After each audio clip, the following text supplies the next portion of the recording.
Hey, I'm back with another video. So I just want to say, like, a lot of us, like, we have friends like at work and in life, and like sometimes we're even friends with the boss, or like sometimes people that are lower in rank, they have say so. But you can be as cool with anyone, but when there's an agreement, when you're supposed to do something, you got to do something, or that's your ass.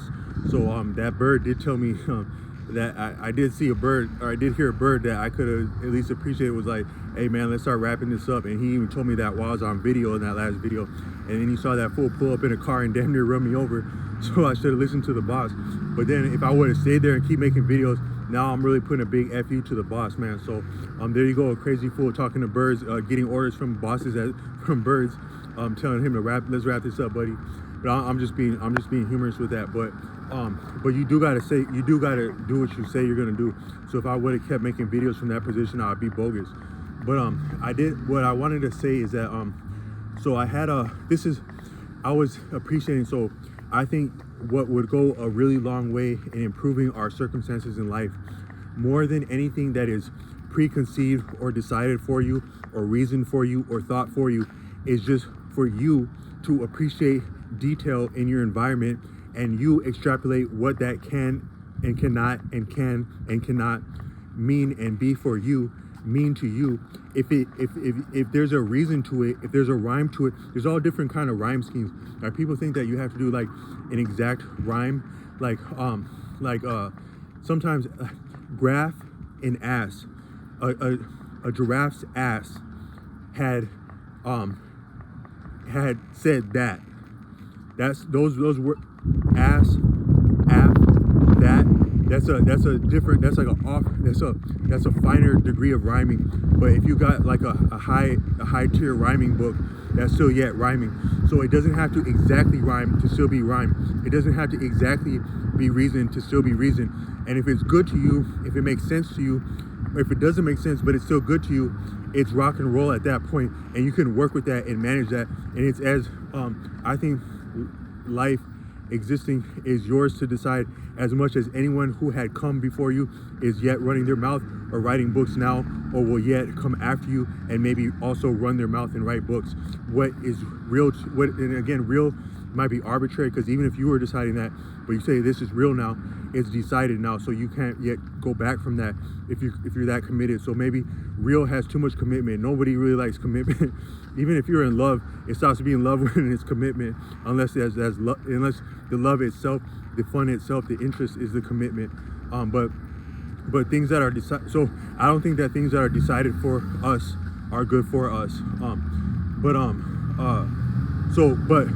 But what would go further in improving our circumstance, surviving our circumstance, overcoming our circumstance, if anything, more would be the details we can pick up, the ways we can engage our awareness, attention, effort, initiative, interest, passion, maybe contribution, suffering, enjoyment, according to our true feeling, our true mind, will, emotion, but not the least of which, the mechanics of that would be maybe the details in an environment, because that's what we can work with. You're in a setting, like I just came from a cafe. I'm having a cooler experience with people. I was giving a person a hard time there, because I was like, dang man, he had his hairdo, like he had like straight hair, like kind of parted, and I told him that he had to be straight from like Seattle in the 1990s with a look like that.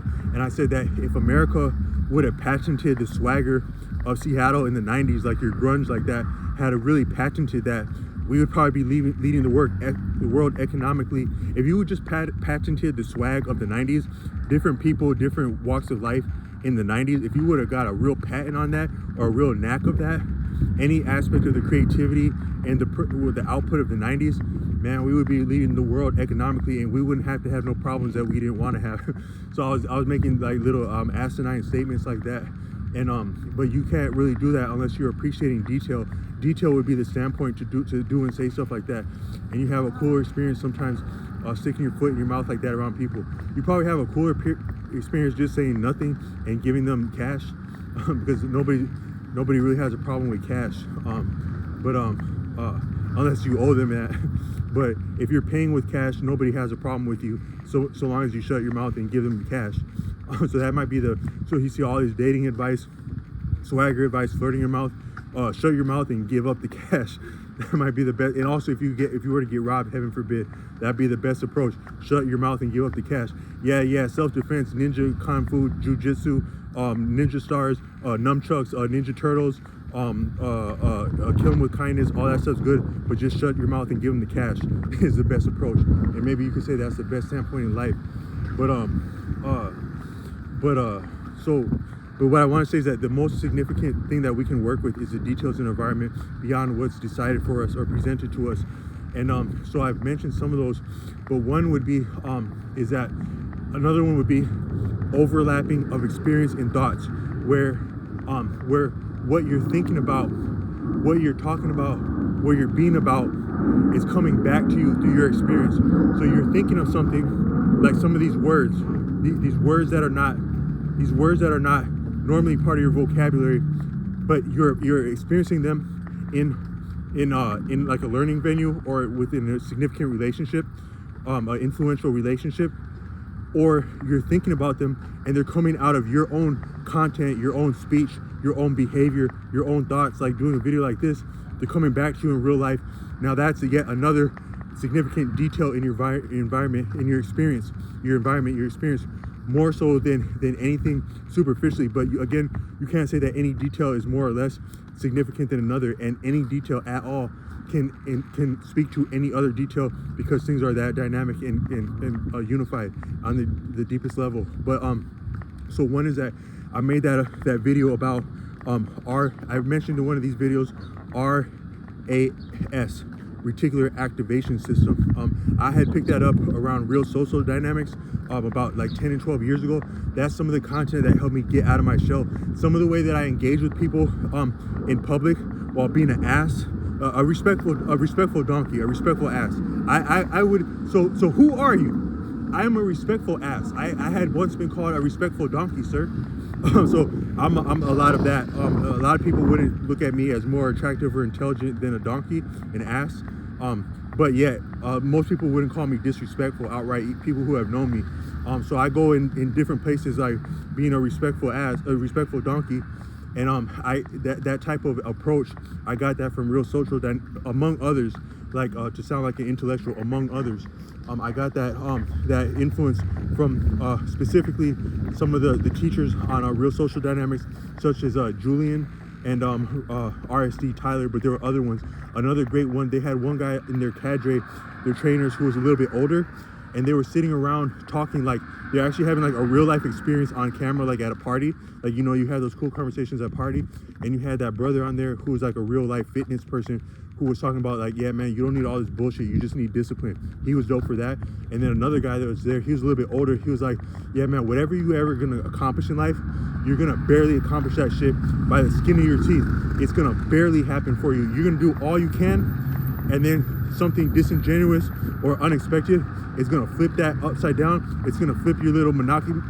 You got this monopoly board with that much gaming, that much fake money, where the banker has become corrupt. Because we can appreciate all monopoly games, the banker becomes corrupt at some point. Even were you to make that the most righteous best friend you had, the youngest person in the group, you make them the banker, and that shit's gonna get corrupt at a certain point in Monopoly. But you still got a game on your hands, and you still got to answer for that. Because if you come up short, your ass is out, even in a game, even in a bogus game. But you got all that going on, and but you still got some value in terms of what you know, what you can do. But you're gonna barely get there by the skin of your teeth. Whatever last penny that you found on the ground, that's gonna be the penny that's gonna get you the ticket to get your ass out of here before it really became corrupt. So watch out for those pennies, man. That's what a rich person would do. A lot of people are emulating, would like to be like these very wealthy billionaires. All you need to become a billionaire is one penny. If you could manage that penny or approach that penny like this is damn near about to be the most significant penny on earth, you could topple the earth. And my broke ass talking like this. you could topple the earth. I've had more than 1 penny put together before though. If I've had at least 2 cents together. I've had at least 2 cents before. I can say that you manage that penny and you keep that penny pretty and you keep that penny somewhere tucked away where other people don't know about that shit, or you maybe even forget about that shit.